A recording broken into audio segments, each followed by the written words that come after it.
Florida Governor Ron DeSantis flanked by children as he signed another anti-choice bill, which would push the time frame to get an abortion back by 2 months. This is a part of a network of bills going across particular states that you could probably guess, where they're looking to effectively ban abortion, waiting for the Supreme Court to back that up. So also on Tuesday of this week, Oklahoma senator also signed a bill that would make it a felony for a doctor to give an abortion.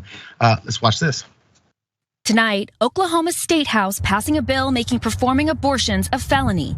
The bill awaiting a signature from the Republican governor. We're kind of living in what is almost like a post-Roe environment. This comes after the House passed one of the most restrictive abortion laws in the country last week. House Bill 4327 outlaws abortions right after conception, unless it's to save the life of the mother or if a pregnancy is the result of rape, sexual assault, or incest, as long as it's been reported to law enforcement. This, as the state is already overwhelmed with demand from its neighbor. I'd say like a vast majority of our patients in our Oklahoma City clinic are from Texas. Meanwhile, anti-abortion activists like members of 40 Days for Life see these bills as an answer to their prayers. Do you still count the bills as a win if women are just going elsewhere to get the abortions? It's definitely a great start to a final victory, and we're in great position to when Roe v. Wade is overturned. The bills definitely reduce abortions. So that's the approach, that's the strategy. And of course, we're talking about Oklahoma here because as it being a border state to Texas, which was the big named state that was talked about there near abortion ban in hopes of Roe v. Wade being overturned, many people would go from Texas up to Oklahoma. So Oklahoma Governor Kevin Stitt had this to say about the situation. I promised Oklahomans that I would sign every pro-life bill that hits my desk, and that's what we're doing today. We want Oklahoma to be the most pro-life state in the country. We want to outlaw abortion in the state of Oklahoma, just in clear terms. Also, since it's continuing on, Ray, after Oklahoma's banned Kentucky, also nearby, it enacted another type of bill like that. Kentucky's law imposes requirements on the state's clinics. Make it too logistically difficult and expensive to operate, including a provision requiring that fetal remains be cremated or interred. It calls for a combination of birth, death, or a stillbirth certificate to be issued for each abortion, and it bans abortions after 15 weeks of pregnancy. And the impact of this law would make Kentucky the first US state without legal abortion access since the 1973 Supreme Court. Roe v. Wade was established. The right to end a pregnancy before the fetus is viable is what abortion providers then say. Okay, so Florida, where do we go? Not Alabama, but Florida. I'm sure Alabama will be on there. Florida, Texas, Oklahoma, Kentucky. It's spreading around in anticipation of what's happening with Roe v. Wade and also the Supreme Court, which is why there was such celebration about adding more conservatives to that court. Ravana, what's your thoughts?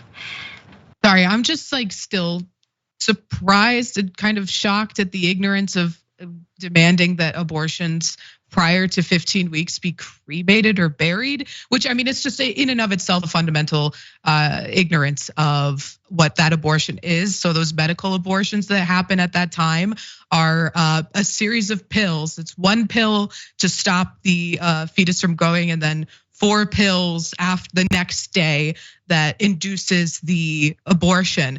You do it at home.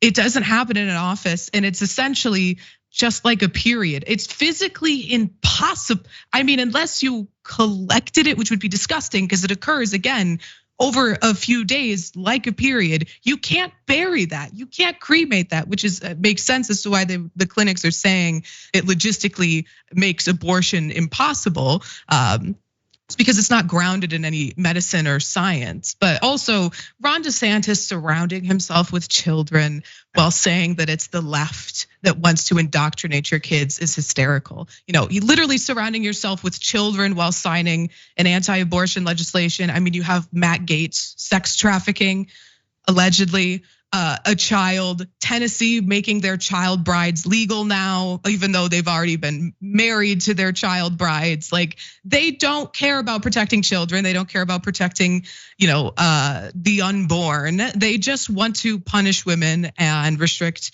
women's access to reproductive health care. And just one more thing I'll note, the person said that making abortion illegal decreases the number of abortions. It's patently untrue. Study after study has found that that's completely false. It just restricts access to safe, affordable abortion. because the rich people will still be flying to whatever state they want to get their abortions, while the poorer women are forced to have unsafe abortions that could result in, further medical issues for themselves.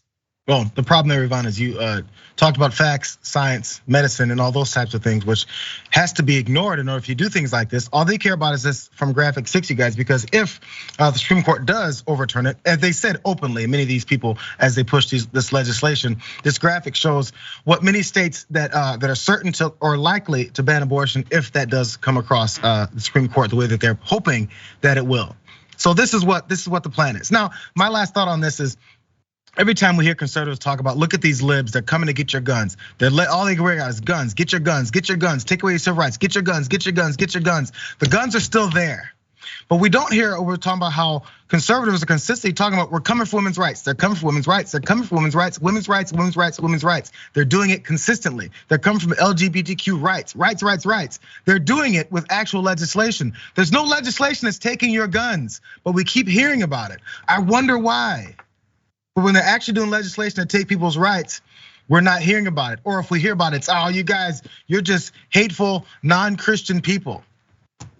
Well, that's the argument we're having here, and that's where we're landed, and it doesn't look very good.